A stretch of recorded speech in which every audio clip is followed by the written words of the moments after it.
So kusasa Orlando Pirates iyodlala against iGolden Arrows, yobidlala le eMpumalanga Stadium. Another away match ye-Orlando Pirates. So lana ngizoshaya i-lineup prediction mase ngithola ithuba. Orlando Pirates iyodlala ne-team ekade yagcina ukudlala. Ade yagcina ukudlala iGolden Arrows. I think igame yayo yokugcina yayidlala against iChipo United beze bekhishwa ku-Nedbank Cup. Since bahlala ngaleso sikhathi leso sebena 2 weeks bengadlali. So le team le i-rested ngempela. So akusiyona i-team esingayithisa kancane. Akusiyona nje impela i-team esingayithisa kancane. So nasi scheme mina ngasetha mase ngithola ithuba. Epaleni ngaqalisa uSipho Chayine. Siyamazi sonke bafethu uSipho Chayine uyena goalkeeper uJoel Vimbela and uyena goalkeeper owenza kahle currently at the moment. Mase kuthi i-defense yakhe for me ngaqalisa uSibisi benoxoki. Yes, I saw unda during kulama videos lawa akhishiwe. Unda uhleli necamp laba benuzakhele lepasa. Unda benolepasa bakhona. Yabo, I think kusasa bazobe be available. I think bazoqhamuka ebenchini noma but ngeke ngimqalisa unda kule game. Ngaqalisa labajida labo 2.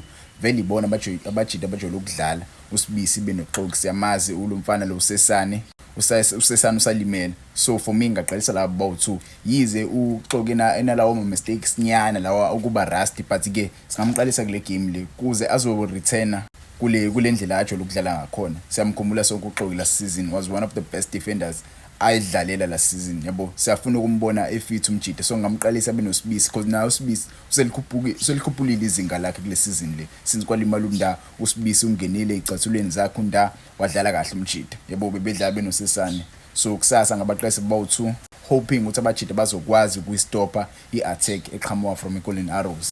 Right wing back yami ngaqalisa uVan Rooyen. Yes, uVan Rooyen ubuye abe nawo mistakes wakhe but uVan Rooyen is a very important player ye-Orlando Pirates. Important player ye-Orlando Pirates because usiza yabo mase umdlalisa ngala usiza lo mdlalo uzodlala kuleli side leli. Unkota akekho available. Unkota nje bengekho available, so ngamdlalisa uVan Rooyen asiza nebenoHotho kuleli side leli. uHotho mengena mehlule yaphambili uHotho uVan Rooyen uzokhuphuka azama ukumsiza lapha phambili ashaya ama cross noma ashaya ama forward passes zakhe ajolo ukwenza uVan Rooyen. Yebo, so ngamqalisa uVan Rooyen as a right wing back yami yakusasa. Wangitshela wona ukuthi ungaqalisa yipi i-right wing back yakho, but for me I will start lo mjida lo uVan Rooyen. Mase kuthi i-left wing back yami ngaqalisa uPaseka Marco. Paseka Marco is very reliable leya position leya. Paseka Marco akusiloni le left wing back ehamba kakhulu.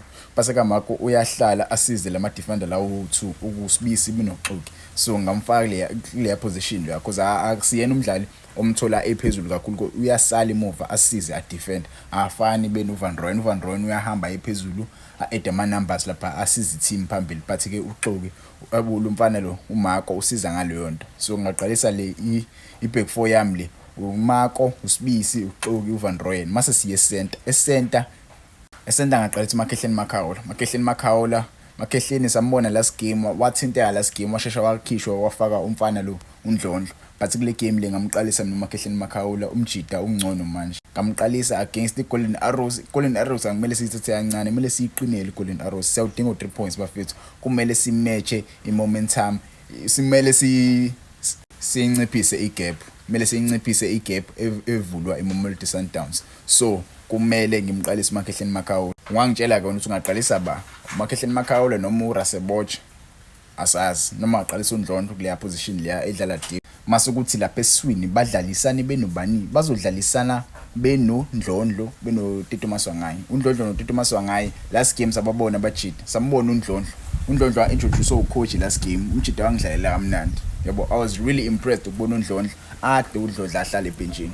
Befana nje ngoSibisi naye ngosikhathi ebuya wabuye wadlala kahle uSibisi. Ukhombisa wona ukuthi kahle kahle shuthi ibenchi liyalungisana. Yabo, ukuhlala kwaNdlondlo ebenchini afile kumsizile umjida indlela adlala ngakhona last game ngosikhathi dlala neBaroka. Ungidlalele kamnandi. Let's hope the performance akwazile ukusinika yona against iBaroka uzokwazi ukusinika yona ngosikhathi nje sodlala nje neGolden Arrows because siyawudinga u3 points. So na uzodlalisana nawo Tito Maswanganyi, another player obemnandi ngempela kule game ade sidlala neBaroka. Tito Maswanganyi bafethu uyena umdlali lapha. Ayikho umdlali for me okhona wePirates odlalisa kwaTito Maswanganyi. Akekho umdlali ongashintsha uTito Maswanganyi kuOrlando Pirates.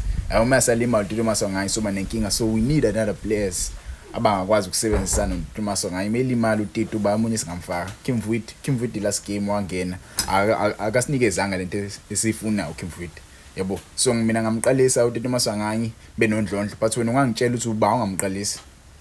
ubani ungamqalisi but ke asazi le game yasasa sayudinga u3 points izobidlala eHammersdale mase kuthi right winger yami sengikhulumile ngaye uHotho ngamqalisa kule game le ngaqalisa uHotho currently bafethu asinawo ama wingers indaba lesi sesiyazi sonke le ndaba la asinawo ama wingers just nginawo ama wingers we have to opt for uHotho to play that position. There is no other option.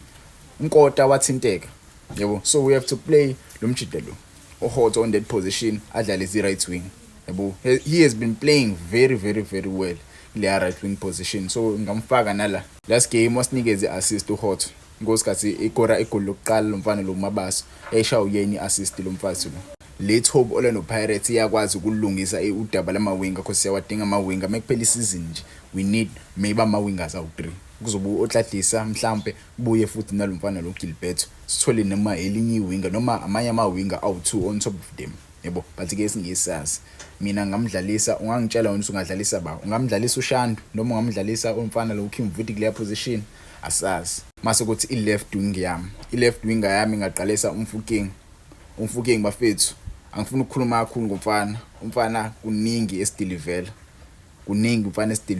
and kule game le yakusasa ngiyamdinga yebo ngifuna nje umfana kusasa escorile igoli because mina ikhumbula kahle last game we played against iGolden Arrows we won ngo 7-1 sadlala eOrlando Stadium so kusasa ngiyafuna iscore sangempela ngifuna iscore esikhulu yebo because the last time we played these guys mhlamba ayikhumbule nabo leyo match la mhlamba basanalelo uqhubu lelo because ade bahlala bengadlali yebo ade bahlala bengadlali they have been training they've been seeing indlela iOrlando Pirates edlala ngakhona nathi we have been struggling in our last games yebo yize siyiwinile le match le ade sidlala eBaroka but we have been struggling but ke let's hope kusasa sayothola 3 points lo 3 points lo uzobooster i-momentum ye-team uzobooster i-momentum yabalandeli because abalandeli abaningi they are not backing the team right now ziningi izinto ezenzakalayo outside the club kuneyindaba eziphumayo ngosaling kuneyindaba zombatha but ke lezo indaba zambatha ziyifake yabo ama rumors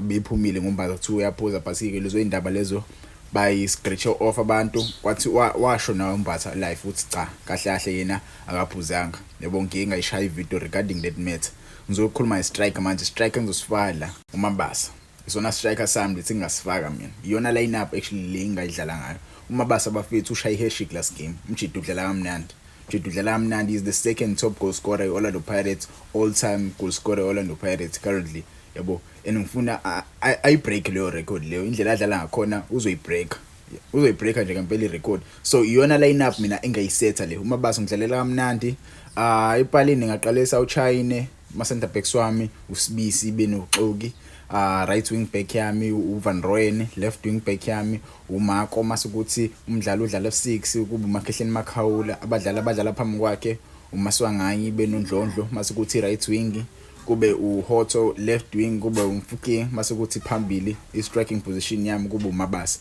wangitshela wena ukuthi yipi lineup ongayisetha mase uthola ithuba ungayicritic le lineup le ungitshela ukuthi umuphi umdlalo wena ongamshintsha ufake wakho yabo because mina iyona lineup le yabo engicabangile wena wangitshela ukuthi yipi eyakho i-lineup ongayisetha mase uthola ithuba yabo ngiyabonga bafethu ungakhohlwa usubscribe uVane Sports lo ngiyabonga i-support eninginika yona.